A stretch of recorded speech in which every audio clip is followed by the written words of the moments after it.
Welcome everyone to today's episode of Dhoom Channel's What's It Like to Be. Today our guest is Dr. Sunny. Please give him a warm welcome. Hello, hi. Welcome to the show. Nice meeting you. Nice to meet you too. Please have a seat.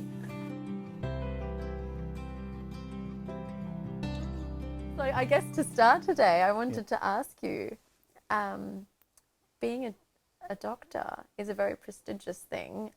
Did you always want to become a doctor from a young, did you know at a young age that that's what you wanted to do? Now, to my memory, when I was still a young child, I never thought I was going to be a doctor.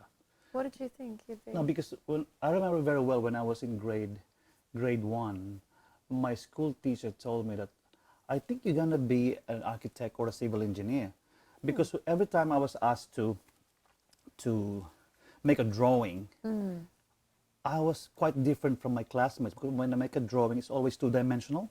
Yeah. You know, you don't make a house like a flat house. There's a dimension. And my teacher said to me, "Oh, you're gonna be a civil engineer or an architect." And to my mind, oh yeah, I want to be a civil engineer or an architect.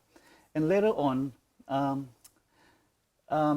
was noticed by my mother that I'm quite argumentative. I always have a reason for everything. And then she said to me one day, "Oh, son, I want you to be a lawyer. You're gonna be a good lawyer in a courtroom because you always have reasons for everything, especially when I'm in trouble." That's the most important time to have a reason. Yeah. And said, "Oh, so I want to be a lawyer." Yeah. And you know, being a lawyer is also a prestigious Yes. job, for that matter. And I only realized that I want to be a doctor when I reached my high school. As I said to you, I've been involved in science organizations. Yeah. I've been involved in science fairs. You know, in high school, you make some projects. Yeah. And research. this is back in the Philippines. Yeah, in the Philippines, Yeah. and you present that. It's like a competition. And I was so fascinated with science. You get to have a question, and you find an answer to experiment. And I think medicine is like that. There's a question on how you can make a person better. There's an ailment, there's a problem. So you think about, oh, what can be done about it? Yeah. So I think that interest in science, and I was told by my teacher that, oh, you're good in science, you excel in science. So I think medicine, being a doctor will be the best thing to do if you're good in science. Oh, really? Okay. And lo and behold, because you had a lot of different opinions coming at you as to what you should be.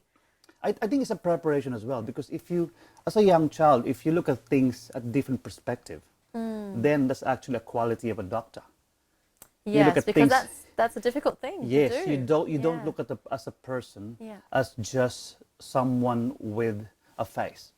There's something behind that face, where the person is smiling. So it's not only two-dimensional; it could be three-dimensional. So your architectural approach is actually to people as Yeah, well, yeah. looking at it from another dimension. So that Correct. So I think it's actually like preparing you to a place where you're gonna be in the future. yeah. And then argumentative, I think you have to have skills with people. Yeah. And medicine is also not only a science, it's an art. An art of trying to convince a person how to change, how to make things better for him. So I never thought of course. connecting argumentative, Yeah, of course. as a skill Yes, with look, doctor. as I said to myself, I think that's actually the road was given to me and the path I had to take. Yeah. And lo and behold, I became a doctor. So how long have you been a doctor for now? I would say I've been a doctor for a Long long time. I've seen my patient. I've seen my patient. I delivered as a baby, and now they're all grown up and saying to me, "Doctor, you're the one who delivered me when I was a young kid, or was a baby." So, yeah. Is that the best part of being a doctor? Yes, I would say so. Yeah. Yeah. You were able to make a difference in the family, and you're part of the family. Yeah. So why GP specifically? Because obviously doing medicine you can branch off, and we touched on this a bit earlier before as well. But why GP specifically? Well, I think the main reason for that is that when I was in my internship years, because during internship you're given a chance to rotate in different departments. You go to pediatrics, obstetrics, you go to surgery, and you go to family medicine or general practice. And then every time I would go into a rotation, I remember very well when I was in pediatrics, I want to be a pediatrician. And then we move on to surgery. Oh, I want to be a surgeon. It's quite good. You feel good to be a surgeon. And then, so as you go on, Obviously you're very good at all these things as well. So, You're enjoying them and what you're good happened at was them. after my internship, Yeah. and because in the hospital you're given an award where you're best at, and lo and behold, I was given an award for being an outstanding intern in family medicine or general practice. Was that a surprise for you? Oh, of course. So I said to myself, then maybe I was really fit to be a GP, to be a family doctor. Yeah. And I go on training for family medicine or general practice. Yeah. And I won't look back. I always want to be a GP. That's beautiful. I was meant to be a GP, and I love to be a GP. I'm so glad to hear that. I'm glad to hear that you're so passionate about it. Yeah. What I wanted to ask you as well was, I've always been very curious as to the role of the GP. Like you said, it covers such a broad spectrum of things that could be wrong when a patient first comes in. How do you, I've always wondered, does the doctor always know, is it always in your, is it just all the studying and the work that you've done over the years that when a patient comes in, and it can be something quite broad or general, how do you work out what it is? Do you go home there that night and study up on the books to see if their symptoms match up with something? Or is it something that, you're just so well trained into already, and there's already like a specific strategy that you use? Okay, that's what I'm saying to you earlier, that most people think that GPs are just meant for cough and colds. And they never realize that general practice is a specialty by itself. So a GP, we are trained to look at the person in a holistic way. So if someone will come to us and seek consultation, you look at the problem holistically. So you develop that technique or that expertise to listen. And from listening, getting the history, conducting appropriate examination, physical examination, and conducting appropriate investigations, then you will be able to zero in on the problem. So it's a scientific way of sorting out some problems or one or two problems of a patient. As I said too, it's different from other specialties. For example, a surgeon, they get referrals from the GP, for example, a burst appendix. So the surgeon already know, okay, that's a burst appendix. So pretty much the GP has the expertise and training to differentiate which is the main problem of the patient and need to be addressed. So you develop that through your training, through your experience, and through the proper education that you get from your training program. So I would say there is a big misnomer about GPs, just GPs, just taking care of cough and colds and medical certificate. General practice or family doctor is a very comprehensive branch of medicine that's really very useful in day-to-day life. Yeah. A good GP would be able to take that opportunity to establish some rapport with the patient.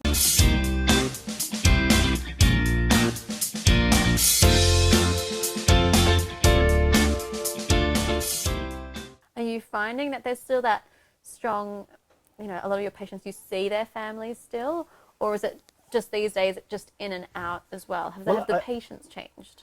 I think it will depend really on how you want to practice your medicine. I would say a big majority of GPs are doing the right thing. And based on what we are trained to be a family doctor, to take time to listen. And my feeling is, being a GP, you are confronted with different kinds of situations, different kind of problems. Some would be very short. There's no problem with that. If someone will need a certificate for work, that's fine, because that's what you need. Yeah. But Every time we give a medical certificate, a good GP would be able to take that opportunity to, to establish some rapport with the patient and look at preventative medicine. For example, instead of giving just a certificate, maybe spend a little time asking what concerns him the most, or probably talk about smoking or drinking or healthy lifestyle. And that's actually the one of the main job of a JP, preventative health. So it's more of how you make your practice. But I would say in general, general practitioners in Australia are doing the right thing. Okay. Okay. Could you describe for us what it's like in the day of a GP? Well, the most exciting part of being a GP is that you don't know what you're going to get. There's variety of cases. As I said, compared to other specialty, you know pretty much what to address and what should be happening for the day. A neurosurgeon, he would know that for this day, I'm going to do surgery on the brain. Yeah. But a general practitioner, you don't know what to expect. It could be one, you don't know what to expect, whether it's going to be a child or it could be the mom. Maybe the parents will book for the baby, or the mom will book for the baby. Is that stressful, sort of going to work and not actually knowing what you're going to get for the day? Well, to me, it's not more of stressful. That's the exciting part of being a JP. Yeah, you like the challenge, that problem the solving. variety, and sorting out things for your patients. Yeah. Let's make it more exciting than the other specialties, Sounds isn't it? like, yeah, it sounds like there's Yeah. such a big diversity. And Yeah. it's not just physical ailments, it can be psychological as well. Like, do you Yeah. find yourself playing the role of the counsellor? We assume, as a general practitioner or a family doctor, you assume different roles. Yeah. And there's, as I said, continuity of care. You can be just a simple person there sitting down, just giving a hand just to listen to the problem. As you know, listening can be therapeutic. Just listen. Then you can be an advocate for the patient. Advocate in terms of what is best for him or for her, for the family. You can be a friend as well. You can be like a priest sometimes if you have to console the person, because as you know, I always consider a patient as an integrated human person. You don't deal only with the physical side of the person. There's what you call the spiritual side. There's also the value system. So you look at things at different perspective. Yes. Yeah. You're actually, it's fascinating to hear from the perspective. I know that you are representing yourself and perhaps many other GPs I as would well. say majority of Yeah. the GPs are doing the same thing as what I'm Yeah. doing. Do you ever because do you work in a clinic? I'm guessing you work in a clinic Yep. and you're in a room all day. Yep. Does it ever get tiresome, and especially working with a lot of people's problems, how do you yourself, what is your outlet or your own release? Because it's taking on a lot, and then there's, like you said, a diversity of roles. How do you find release from that or get a break? Well, first things first, I would probably set aside a moment for my profession to do my best as a doctor, as a GP. But you also have to put your energy to somewhere else. For example, I'm a married person. I got 4 kids. So my family is my saving grace to be able to cope with a different stress. And I would always put a picture of my family in front of me. So when I'm feeling so tired, I said, oh, this is for my family. You also involved in other activities, like you involved in your church activities, your church in sports. So many things that actually can give you a break. And of course, we always take time to have good holidays. Yeah. We work hard and we want to deserve play a good hard break. as well. Yeah. That's fair enough. Yeah. Where's your favorite place to holiday? Well, I would always want to go back home in the Philippines. Yeah. Where we have the best beaches there. We have the best food, of course. I love Philippines. Not biased at all. No bias. Yeah. Okay. There's more fun in the Philippines, as we say. Yeah. It's a very different lifestyle, Yeah. I'm imagining. What's the most difficult part of your job? I think being a GP, the most difficult part would be to be a catalyst for change. Because as we all know, most of the diseases that we have are preventable.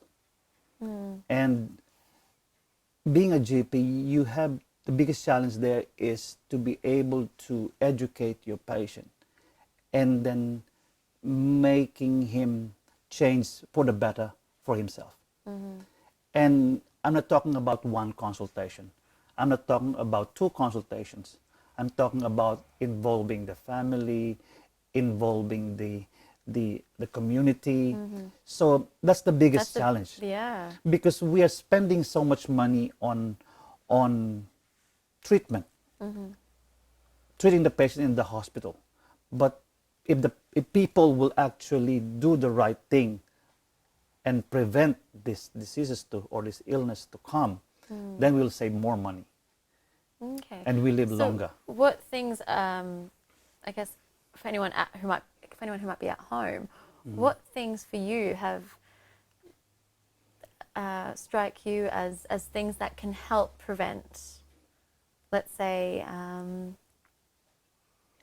Well, very basic is a healthy lifestyle. yeah. As cardiovascular diseases, stroke and heart attack can be very well prevented by having a good lifestyle. Telling people that walking at least 30 minutes to 1 hour 5 times a week will be appropriate. Telling people that smoking is detrimental to their health. Not only telling them, but actually guiding them. Because that's a hard process. Yeah, that's to a hard break. process. Yeah. We are not there to say, oh, you stop smoking. The basic question there is, how can you send the message across to initiate change? And it could be a difficult process, but the challenging part there is when you see a patient coming back to you and saying, doctor, thank you very much for all your help. Now I'm quit smoking and I feel better. That must be very rewarding. Yeah, very rewarding. Yeah. Yeah. People need to want to change as well. And I guess you help facilitate that. And change will not happen instantly. It can happen instantly, but yeah, the biggest challenge there is that you make things happen. Yeah. Not for the patient, but with the patient. Yeah, because if you're gonna do it like too prescriptive, do this, do that, I think the best thing to do is let's do it together. Yeah. And they feel that you are concerned and they have involvement in their health. I think the outcome will be better. Yeah. That sounds like a really effective strategy to Yep. just to go with. That's what GPs are trained for. Yeah. So I guess I wanted to ask you, when you're sick, do you go see another doctor or do you self-medicate? That's a very interesting question.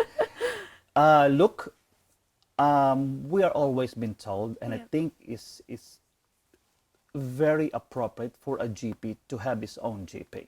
I myself, I have my own GP because it's always good to be professional about things. It's always be good to be objective about things. And I have my own GP. Okay. And we encourage all GPs to have their own GPs and not treat yourself. Even your family. It's best that you have another doctor taking care of your family than yourself taking care of your kids or or the family members. Is it hard to resist that when you're at home and you know your child's come down with something and you just want to... Well, I remember last week my son was telling me there was something bothering him on his ear. And I said to him, son, ring the medical center, see a GP so and look. Yeah. Of course, you know you have an active role as well, but you always want some... curious as well or wanting, but it's good that you seem to have established a very firm attitude towards it. You have an opportunity to say your piece and not you just on the other side just listening. Yeah, it's always a bit of both, give and take. Yeah, correct. Definitely. And there are marvelous GPs here in this country, and I would say that it's fun to see them. And you assume a different role. You are now the patient. You are not the doctor now, you're the patient. So I should follow what my GP was telling me to do. That must be an interesting psychological role reversal. Well, they said that the worst patient are doctors. Well, I'm a good patient, by the way. I follow orders from my doctor, from my GP. Oh, that's very good of you. I can imagine it must be, it could be easy to it could be easy to sway or to resist that, I imagine. Of course, But no, of like course. you're a good patient and a good doctor. So we take the opportunity to address the things that we can prevent. So very basic, I would say, is having an active lifestyle.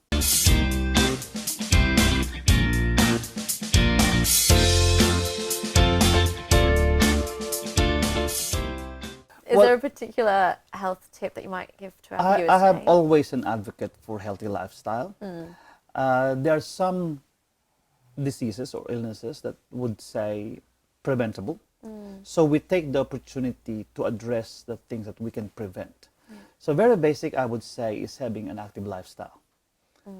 The recommendation is to have walking exercises or walking 30 minutes to 1 hour 5 times a week. That's the minimum. Okay. You also have to develop that attitude about healthy eating. Okay. I always say to my patient, and no offense to the multinational companies, I think soda or soft drinks really should be not part of the diet. Okay. And also smoking. It's been proven time and again that smoking really can affect your health. So GPs can help you with how to quit smoking. We have proven treatment for that, and go see us and we'll be able to help you. That's a good tip.